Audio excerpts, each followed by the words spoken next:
या सर्व अध्यक्षांनी आणि सदस्यांनी राजीनामा दिलेला आहे।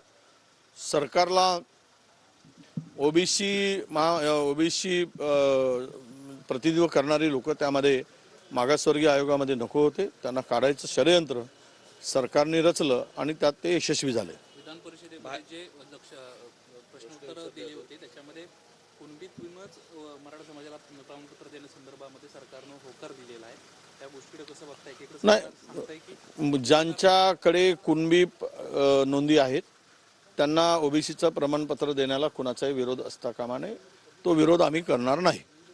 परंतु सरसकट देण्याला मात्र विरोध राहील, त्याला तो सरकारचाही आहे आमचाही आहे। मध्य प्रदेशनंतर आता महाराष्ट्रातही भाजप जे आहे ओबीसी कार्ड खेळते काय? कारण की 7,873 कोटी रुपये मंजूर केले ओबीसी। नाही, आता ते जाताना निवडणुकीच्या तोंडावर ओबीसींना बोलवण्यासाठी केलेला हे एक प्रयोग आहे। 5 वर्ष किंवा गेली 9 वर्ष ओबीसीसाठी काय केलं याचं उत्तर जनता मागेल। बीडच्या दंगली ज्या काही घडल्या गेलेल्या होत्या त्या सगळ्या दंगलींमध्ये भुजबळांचा हात आहे असा मनोज जरांगे पाटलांचा सातत्याने दावा आहे, या सगळ्याकडे कसं पाहता? नाही, हे आरोप प्रत्यारोपामध्ये खरं म्हणजे महाराष्ट्राचं वाटोळं होऊ नये।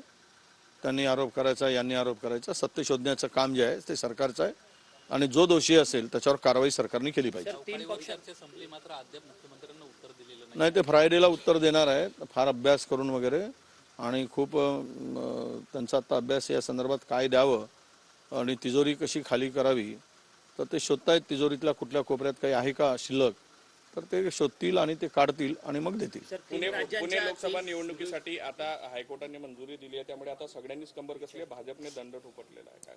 नाही, मला वाटतं की मी आज स्टेटमेंट ऐकलंय, ते सर्वोच्च न्यायालयामध्ये जाणार आहेत, त्यामुळे त्या निवडणुका आता 2 महिन्यासाठी होतील की नाही शंका आहे। सुरेश धस असं म्हणतात की जे वेगवेगळे प्रश्न आमदारांकडून दिले जात आहेत ते प्रशासकीय अधिकाऱ्यांकडून काही ठिकाणी मॅनेज केले जातात आणि मग ते मॅन्युप्युलेट केले जातात, काही ठिकाणी ते कंबाईन केले जातात, त्यामुळे ऍक्च्युअल जे आम्हाला प्रश्न विचारायचे आहेत ते थेट डॉमिनेट होतात असं त्यांचं म्हणणं आहे। नाही, या संदर्भामध्ये अध्यक्षांनी लक्ष घातलं पाहिजे, त्यांच्या आरोपाची चौकशी केली पाहिजे।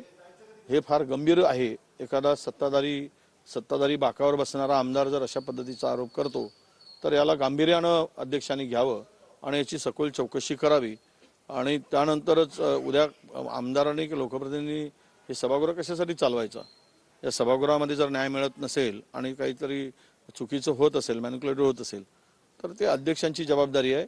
सुरेश धसच्या प्रश्नावर अध्यक्षांनी चौकशी करावी।